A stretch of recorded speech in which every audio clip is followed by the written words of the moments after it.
मैं दावत खिताब देता हूँ मोहतरम अली मेहदी साहब को, जो AIC के सीनियर कांग्रेस लीडर हैं और सोशल मीडिया कोऑर्डिनेटर भी हैं, जनाब अली मेहदी साहब।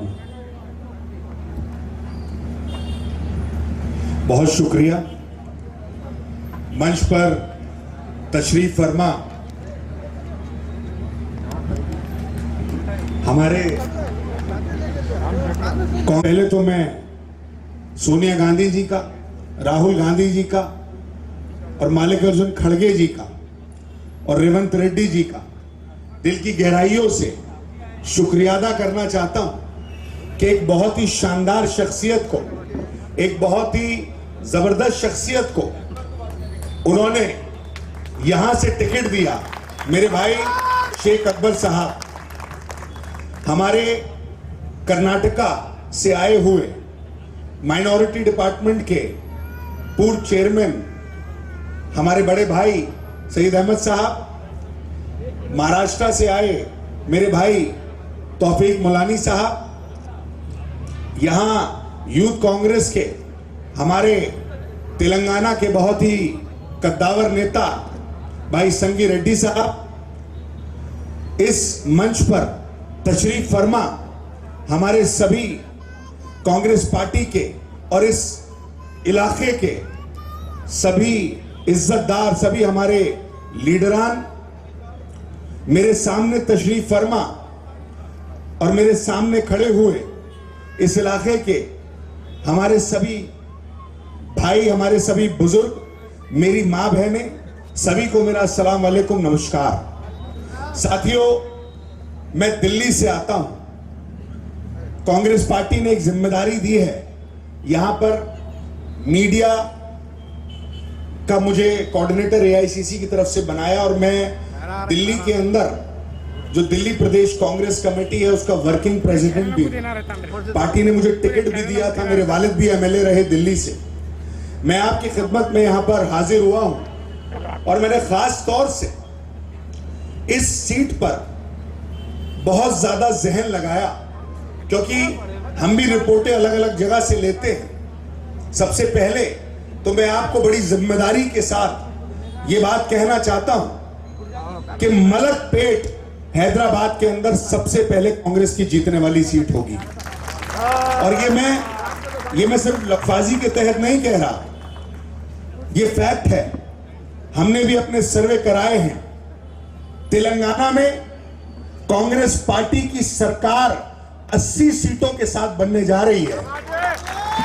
अभी छत्तीसगढ़ और मध्य प्रदेश के अंदर चुनाव हुए हैं।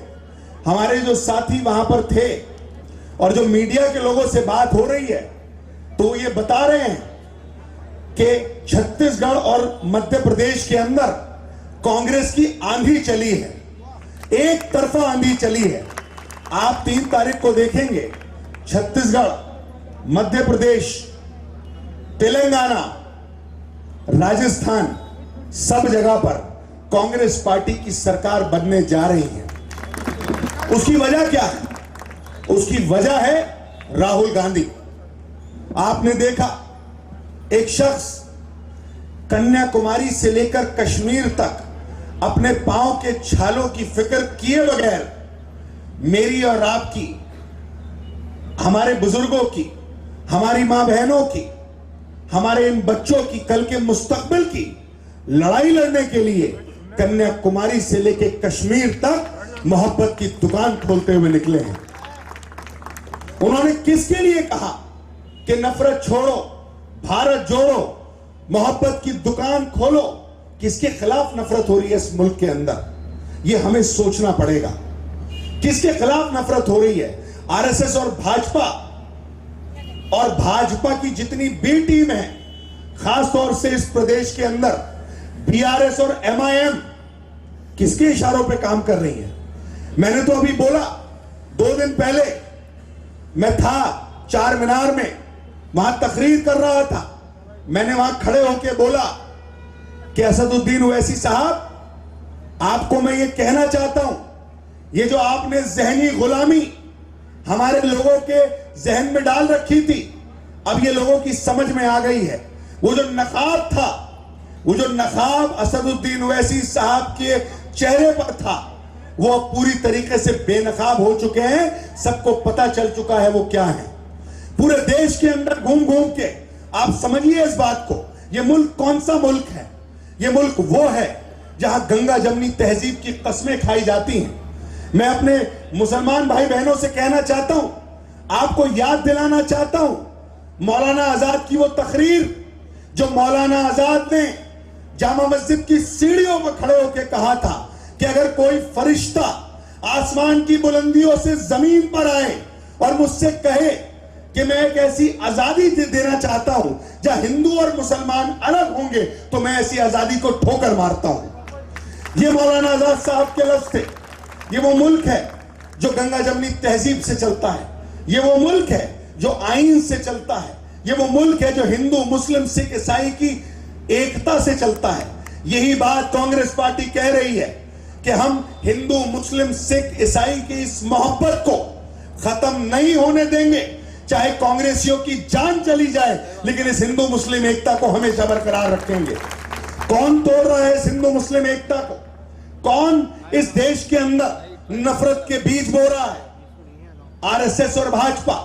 लेकिन सबसे खतरनाक बात यह है कि आरएसएस और भाजपा इस मुल्क के अंदर अकेले बीज नहीं बो रहे। उनकी सोच बड़ी खतरनाक है। जहां पर वो डायरेक्ट नहीं बोल सकते, वहां उन्होंने अपने प्यादे छोड़ रखे हैं। मैं जानता हूं कई लोग मेरी बात से इत्तेफाक नहीं रखेंगे, लेकिन मैं आपको बड़ी जिम्मेदारी के साथ कह रहा हूं। अभी दिल्ली के अंदर मैं जहां से आता हूं, मैं जहां से चुनाव लड़ता हूं, दिल्ली में हमने दंगा देखा। मेरी विधानसभा में दंगा हुआ। मैं कोई कहीं सुनी बात नहीं कह रहा आपको। मेरी अपनी विधानसभा जहां से मैं चुनाव लड़ता हूं, मुस्तफाबाद से, वहां पर हमने दंगा देखा। हम वहां पर कावड़ कैंप भी लगाते हैं। हम वहां पे हम रमजान का प्रोग्राम भी करते हैं। हिंदू मुस्लिम एकता को हमने बरकरार रखा हुआ है। लेकिन आरएसएस और भाजपा ने आरएसएस और भाजपा ने हमारी उस एकता को तोड़ने की कोशिश करी।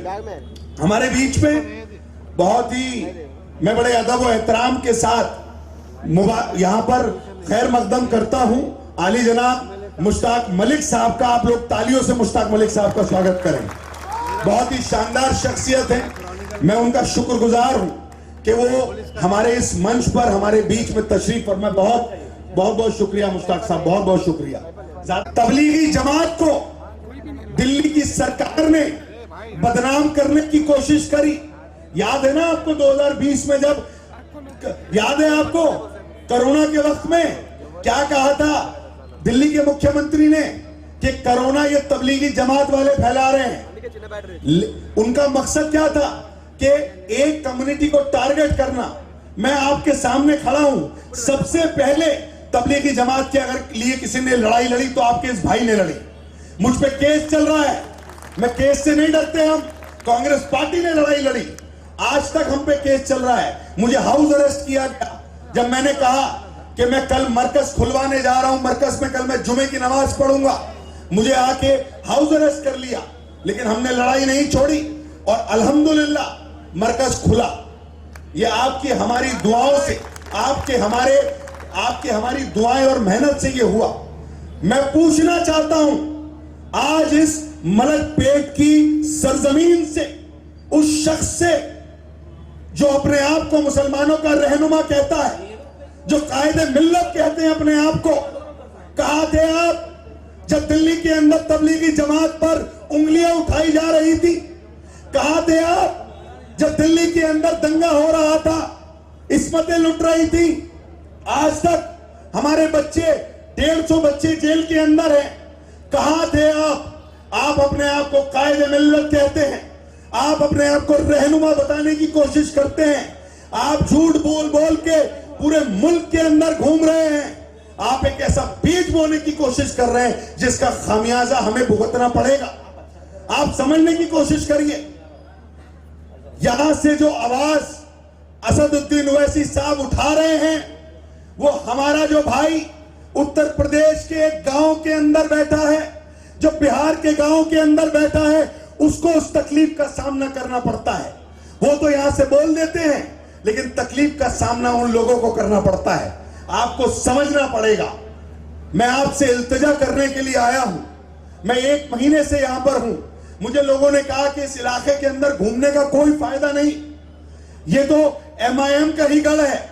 मैंने कहा नहीं, मैं इन सब भाइयों की, बहनों की आंखों में देखता हूं, ये मजबूरी के तहत उन्हें वोट दे रहे थे। अब एक मजबूत कायद इनके पास आएगा तो ये कांग्रेस को वोट देंगे। दोगे या नहीं दोगे कांग्रेस को वोट? मेरे भाई को जिताओगे नहीं जिताओगे? ऐसे नहीं, हाथ खड़ा करके एक मजबूत कायद है आपके पास। मैं वादा करता हूं, शेख अकबर साहब आपकी लड़ाई अपनी आखिरी सांस तक लड़ेंगे। ना ओवैसी से डरेंगे, ना बीजेपी से डरेंगे, ना BRS से डरेंगे। जब कांग्रेस की सरकार बनेगी तो सबसे पहले इन सड़कों का विकास और यहां काम करने वाला कोई होगा तो शेख अकबर होगा। पक्की बात है। मैं बता दूं सबको कि सबसे पहले कोई सीट जीतेगी तो मलकपेट जीतेगी। इस सरजमीन से आप लोगों के चेहरे देखते हुए दारुस्सलाम में जो बैठे हैं उन्हें कह दूं कि उनकी पतंग कटनी तय है। पतंग कटनी तय है। सुनिए, वो जो पतंग है ना, वो RSS के मुख्यालय से उड़ रही है, लेकिन उन्हें पता नहीं है इस बार कांग्रेस का मांझा बहुत मजबूत है। पतंग कटेगी, पतंग कटेगी, पतंग कटेगी, कांग्रेस जीतेगी। हमने बाय बाय KCR कह दिया, लेकिन एक नारा यहां से लगना चाहिए, पतंग कट गई, पतंग कट गई। इस पतंग को काटना हमारे और आपके लिए जरूरी है, इन बच्चों के मुस्तकबिल के लिए जरूरी है। मैं ज्यादा वक्त नहीं लूंगा।